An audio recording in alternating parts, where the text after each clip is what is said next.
still fly, I'm still fly, I know. I'm still fly, let's go.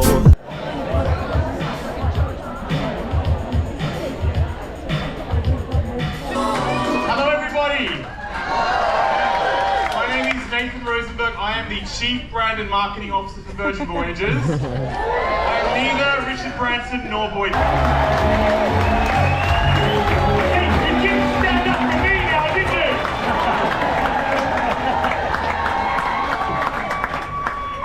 Oh, Richard, I think they might like you a little bit. Actually, that's quite nice. Right, is this? Hello. You can hear Richard? Hello. Yeah. Hello. Thank you very much for being here. We got some people high up somewhere as well. Yeah. They're on the side as well. They're in the expensive seats of the Richard, like first class. We're in Dominican Republic. Then we were in Orlando, and then Heathrow. and then we've been bouncing around the world to get to see you, and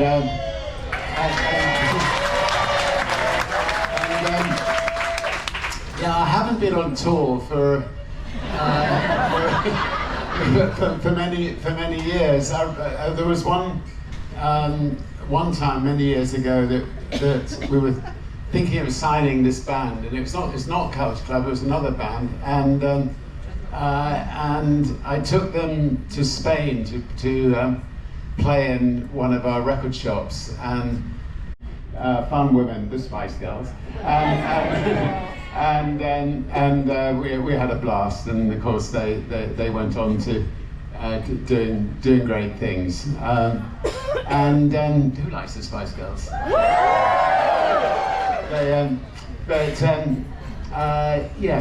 The last few hours we definitely felt like we've been back on tour, and I've been sort of prodding George just to keep him awake, actually. How many people from the UK in this room, just out of interest? Is there anybody left on the island? Well, it's an interesting thing, because a lot of you, who's cruised with Virgin Voyages before?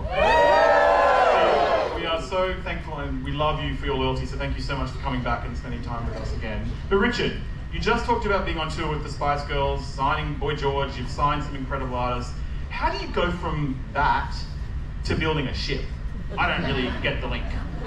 I actually do, because I work here. So people, I'm sort of inquisitive, and I love. Sorry, I've got a stiff neck. I love. We do happen to have one second-hand 747 available, but as long as you promise me one thing, he said, nobody will fly on an airline called Virgin. They will never think it's going to go the whole way. So.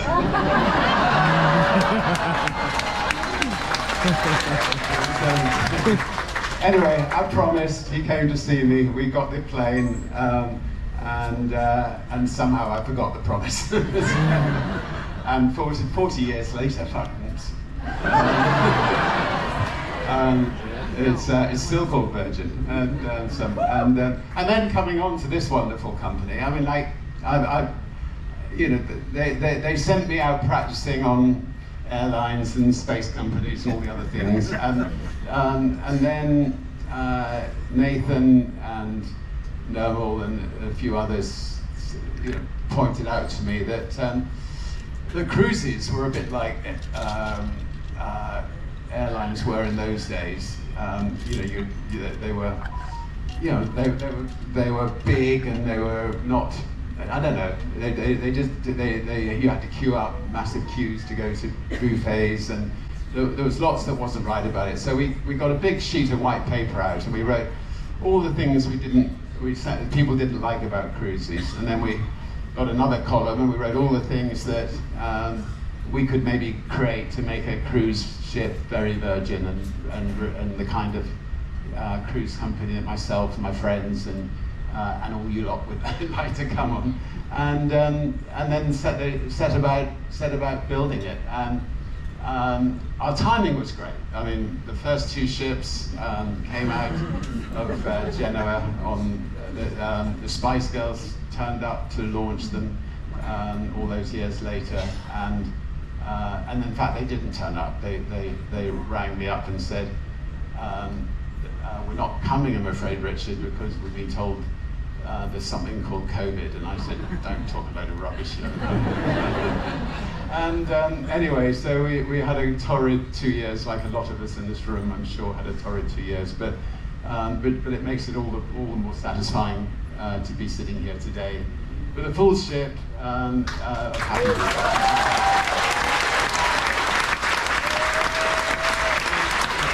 Certainly it's been a long, long journey, but if you think about all of your companies, Richard, is you've started more than 10 companies that have reached $1 billion in value. You've employed hundreds of thousands of amazing crew around the world at different companies. You've worked on changing the world for the better. Who's your favorite person and what's your favorite company? I mean, don't... So, she's really my favorite person. She's... in all seriousness, how do you? It has to be. Nathan. Thank you very much. It wasn't that hard. It wasn't rocket science. Nathan epitomizes Virgin. I mean, like the first time we worked together was in Australia, many years ago, with something called Virgin Mobile, and then when we wanted to launch another company in Canada, we'd pluck him out and send him to Canada, and then when we wanted to launch another company, we'd pluck him out and send him somewhere else. And he's, anyway, just a delightful person. And I really am, I promise. Okay, Richard, you've done some crazy stuff. Like, you've all seen this sort of thing. By the way, I'm looking for a neck massage, Nathan, so... Oh, sorry. You could just... All right. Obviously it was complimentary enough. Yeah. I can get you an appointment down at Redemption Spa, don't worry. No people. Look, again, you've done a crazy range. Went to the spa, any good? No, I went to one in Dominican Republic and she was unbelievable. And but then I stupidly got on the Virgin plane and I of all the crazy stunts you've done in your life, if you think about, and you've done things, been on tanks, been under helicopters, done all sorts of things, what's the one that you look back on going, I probably shouldn't have done that?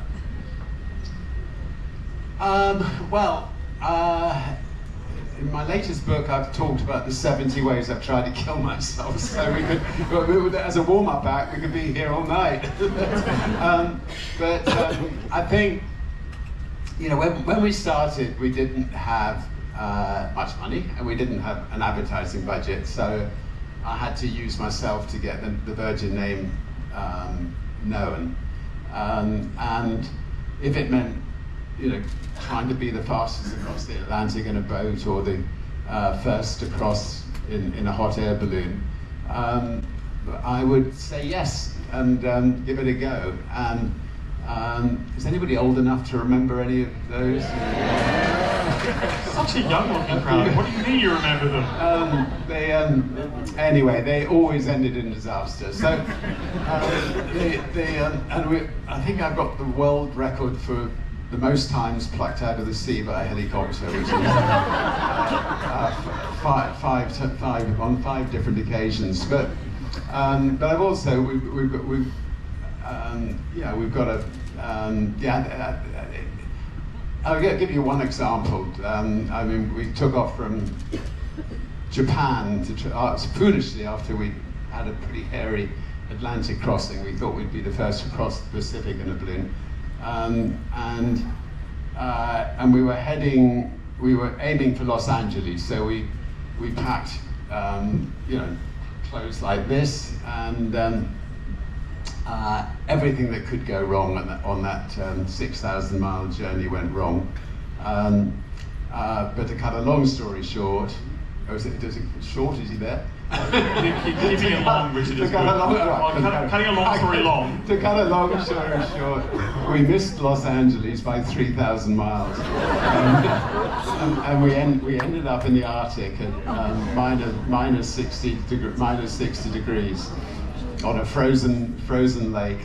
The only thing that actually saw us was an otter. It sort of wandered over, and it sniffed at our capsule and then walked off again. And Per and I, Swedish guy, we were hugging each other like I've never hugged a man before.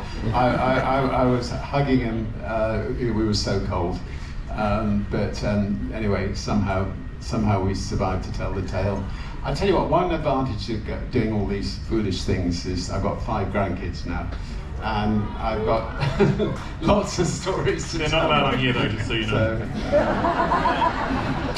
they were not pleased. I mean, they sent me a sweet video on my 70th birthday, which was on the cruise ship, which basically went, Papa, we love you, but a stream of abuse as to why they weren't allowed on the cruise ship and why exactly.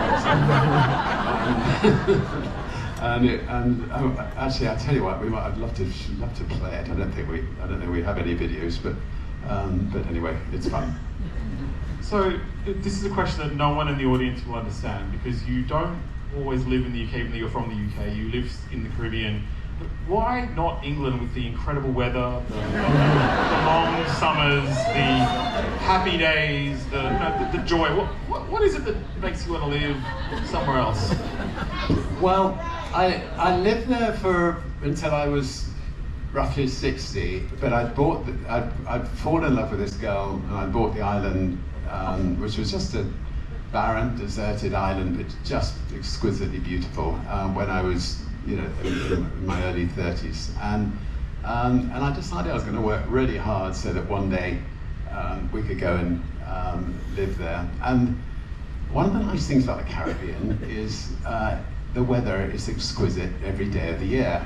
You get the occasional storm once every 12 years, but to be honest, I love them. I mean, they're just seeing when you do get a storm, seeing the sky lit up, the roar of the oceans,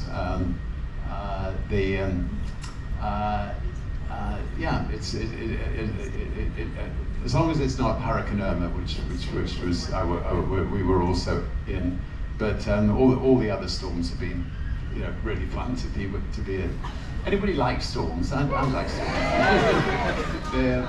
I think they. I think.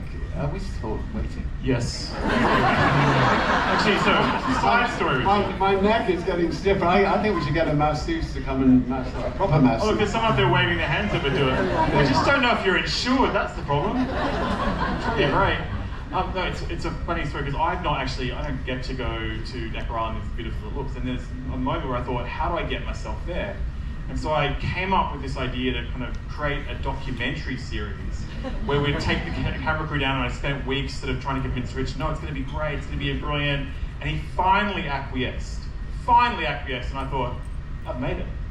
I'm going to Necker Island. And so I got a little excited about it, and then on the horizon was this storm coming, and I remember calling Richard saying, oh, there's a storm coming, and they're saying it could be quite bad. And he's going, oh, don't worry, they normally just swing straight by, and it's going to be fine, we can see it from the hot tub. And I'm like, okay, great. That didn't actually happen, and I never made it to Necker Island. But anyway, Richard, I do want to say, look, let's get on to the real reason we're here today, because you have in your audiobook, which if you haven't downloaded it yet, I highly encourage you to do it. Get premium Wi-Fi, knock yourself out. It's a really good listen. There's a wonderful story about a particular person we're going to be talking to next, and how you met and sort of what the relationship sort of started like. So would you mind sharing that with us? I think it's a wonderful story. All right. So I wrote a book called Losing My Virginity. I then added another half to it as my life grew on, called Finding My Virginity. So losing and finding my virginity. Anyway, I just was glancing through it when I knew that I was going to be spending some time with George, and so let's pretend we're in a book signing session, and I will read you a short chapter of the book. They can close their eyes if they want, Richard. Close your eyes.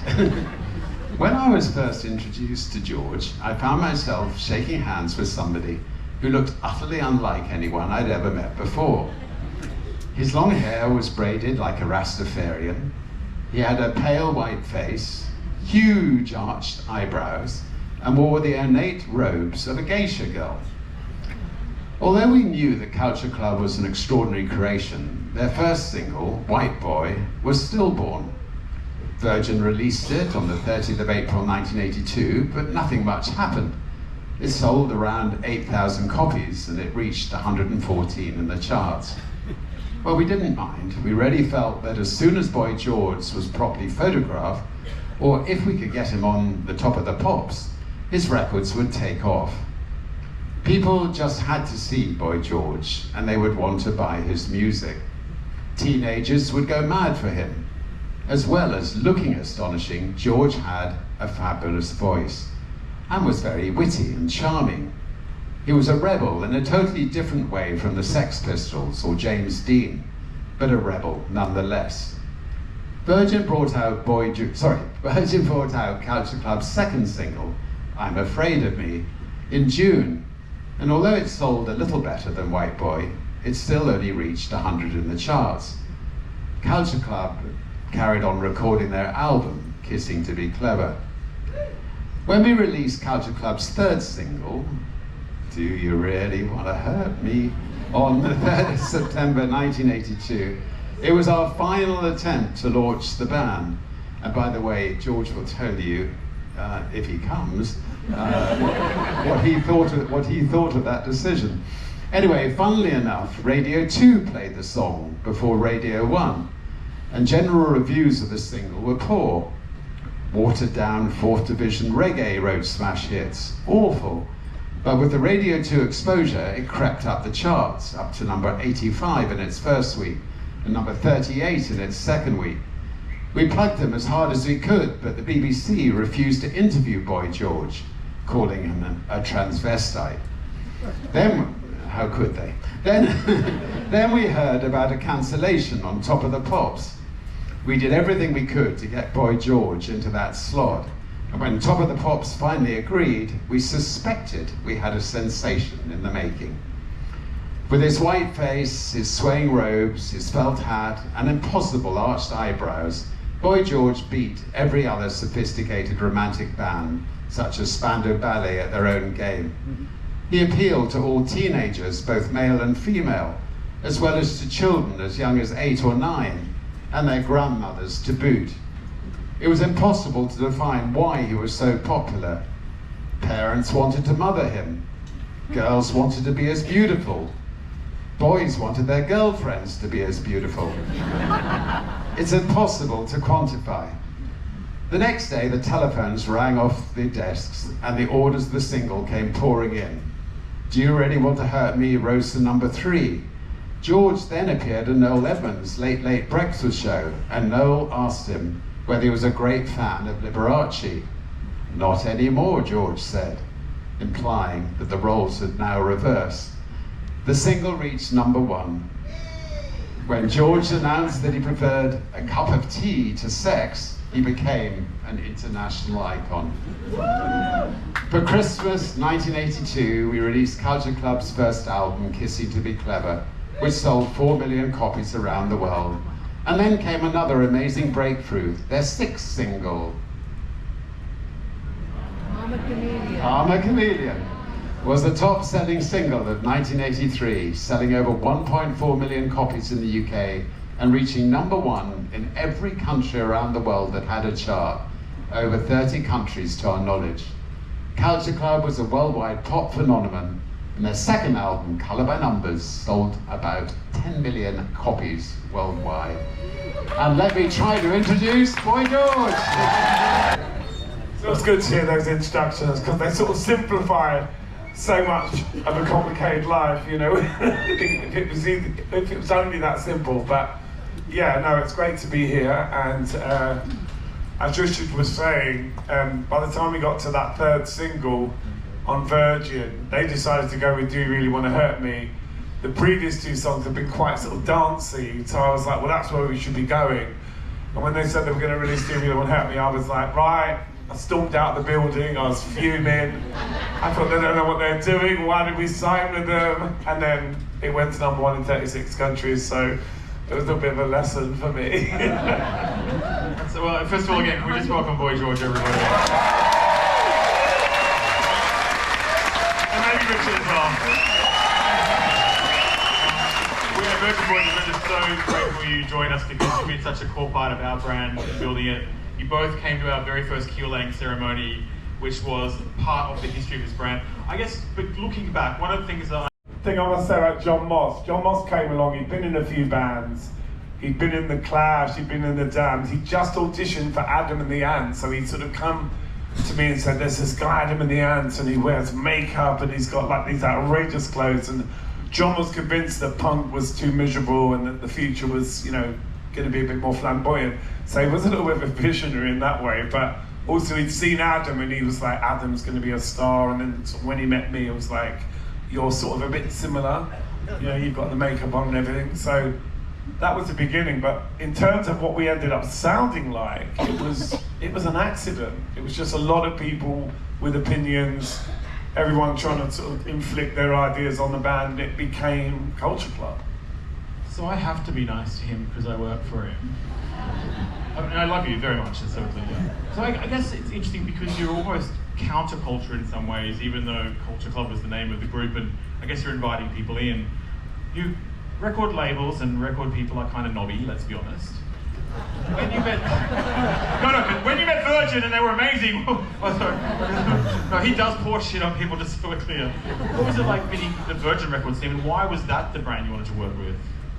I think when we first started getting sort of pursued by labels, you know, when you're young, you think you know it all, you know, even though you've never done anything like it before, but you sort of walk into these record companies with an attitude, you know, we came out of punk, so there were certain parts of the music business that were very old-fashioned, and then there was Virgin, which was like this insane place in Portobello Road. You walked in, there was no partitions, everyone was playing music, they were loud, they were friendly, they were in jeans. You went to some record companies and they had doormen. They had like these doormen in suits, like police officers. So it was a whole different vibe at Virgin, and I don't know, it just felt like it was suited to who we wanted to be at the time. We just thought, yeah, this lot, you know, that they're going to get us, and obviously that was what did happen. So we were smart, I think.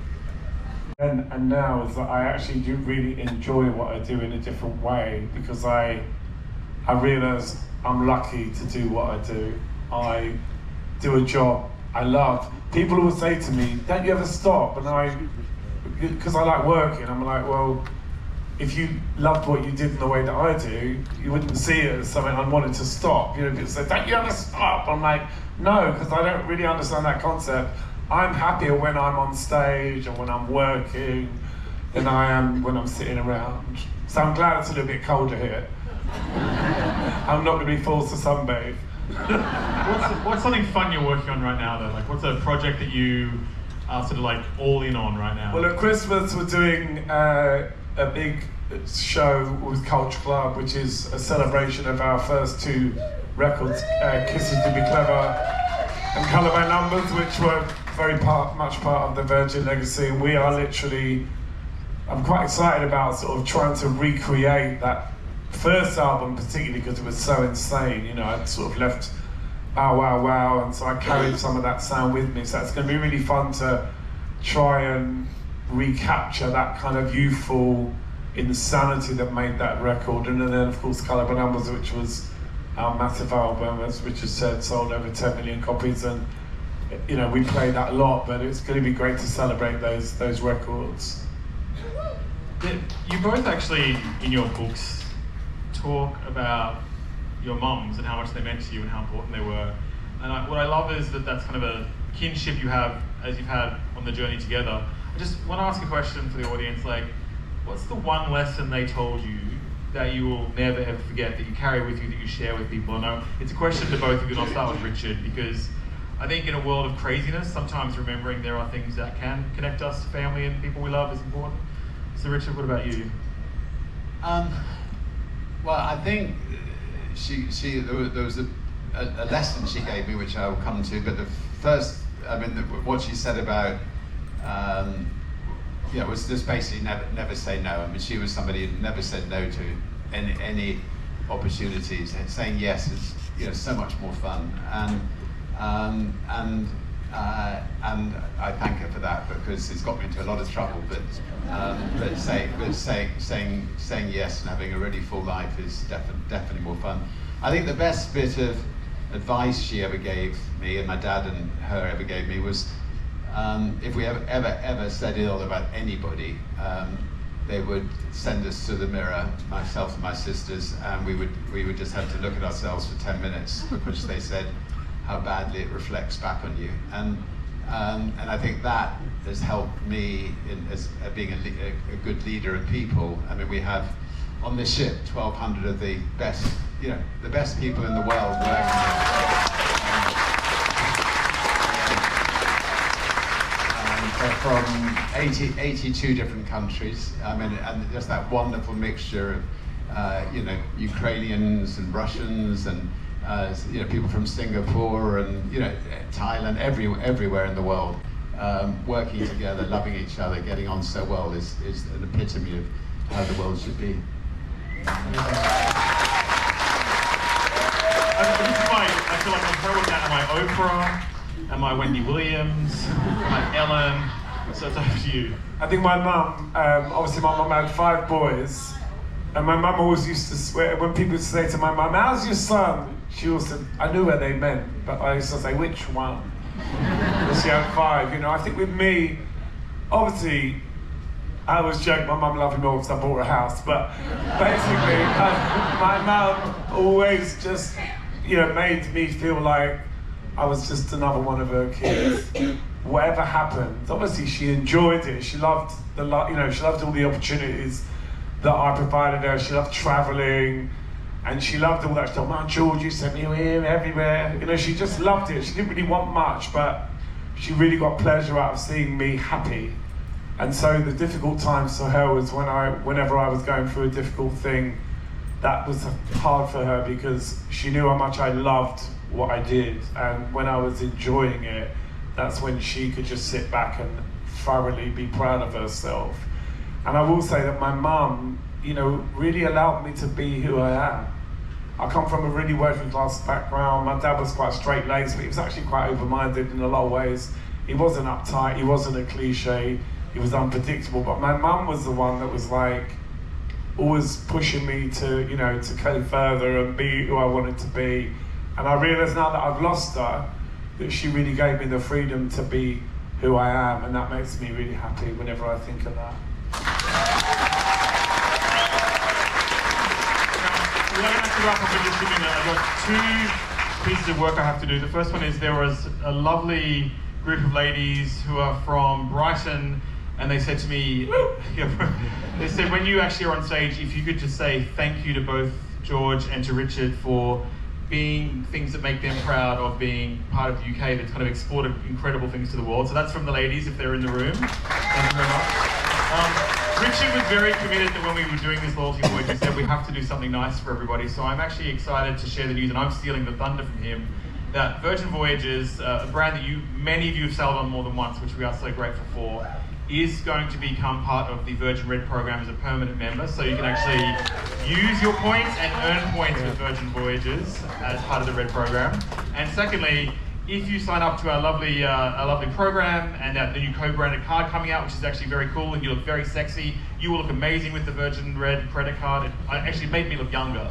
And I've been married for 20 years to my husband who's over there, and everyone's trying to pick me up, and I'm like, no. There's a bonus 500 points for you as a gift from Richard, so thank you very much for giving us those points, Richard. And then just the final thing I wanted to list to both of you. You're about to go on another adventure with me in the next couple of days. We have to go to another ship very soon. But you can go to one place in the world, one place, and you can take someone with you. Where are you going and who you're taking, besides me? Richard's taking a massage therapist because of his sore shoulder, but we'll go to you first, George. Do you know what? That's a really difficult question. There's lots of places I've been, and there's lots of places I haven't been. I'd like to go somewhere that I haven't been, like, I don't know, Vietnam. I've been to Colombia a few times. Vietnam, I've never been to. And there's a lot of places. But actually, I love the fact that I literally go everywhere all the time. We were in the Bahamas this morning. All right, it was brief. I've never been before. I was like, oh, it's nice to say goodbye. I think, traveling sort of reminds you to be in everything you do, just to enjoy it and have a laugh, and so anywhere I go, I have a good time. Thank you, Richard. Richard, where would you go and who would you take? I've been really lucky, and it really is rare to be that lucky that next year I will be 50 years with Joan, the lady I talked about earlier. We still get on great together, which is rare. So I will take her to maybe Morocco. I think we have a beautiful place called the Casbah Tamadod up in the mountains, and it's one of my favourite places and her favourite place. So maybe next year we'll do a 50th anniversary or something. So. Beautiful. Thanks for that you've joined us. Now, you should, Little Boyd, you should go to Morocco. Well, I've got an idea for you. Why don't we go to Morocco next year? Who's with me? We're going to go to Iceland next year. We're going to Istanbul next year. Yeah, we're not just Caribbean cruises, people. Are we going to Morocco? Yes, we are. Well, Richard doesn't remember. I know we're doing Alaska and Panama. It was Richard's idea that we go to Morocco, so that's why we're stopping there. You're not that old, Richard, don't worry. That's why I'm going to Morocco, yeah, all right. Again, I say as a young man, basically, what you did for people like me who was gay, wondering if I could actually have a decent life, you gave me permission to be me with my family and friends, so thank you very much for that. And you created a company that has 75,000 people that can bring themselves to work every day, be the best version of themselves, and we don't give a shit who they love. We just want them to deliver great experiences to our customers, so thank you for letting make that together. And on behalf of our crew, I want to thank you for sailing with us, for everything you do, because you make it possible to be this incredible brand. You are the heart and soul of this, and our crew are so grateful for every voyage you take, so thank you very much. We love you. And don't forget Red Room tonight. And party tonight at 11 p.m. I think it's shift time, or it might be other time. I get confused. Does anyone else get confused by shift time? Because I do. Okay, good. Thank you very much, everybody. One quick thing to say. I know there were something like 600 people outside who couldn't get in. I'm not going to ask George to come again, but I think I may come back after a wedding I'm just about to do and have another session. If you don't mind, we're going to sort of ask people if you lot don't come back. To make room for the other people who, and it may not happen at all, but just give it a go. Thank you so much. Thank you.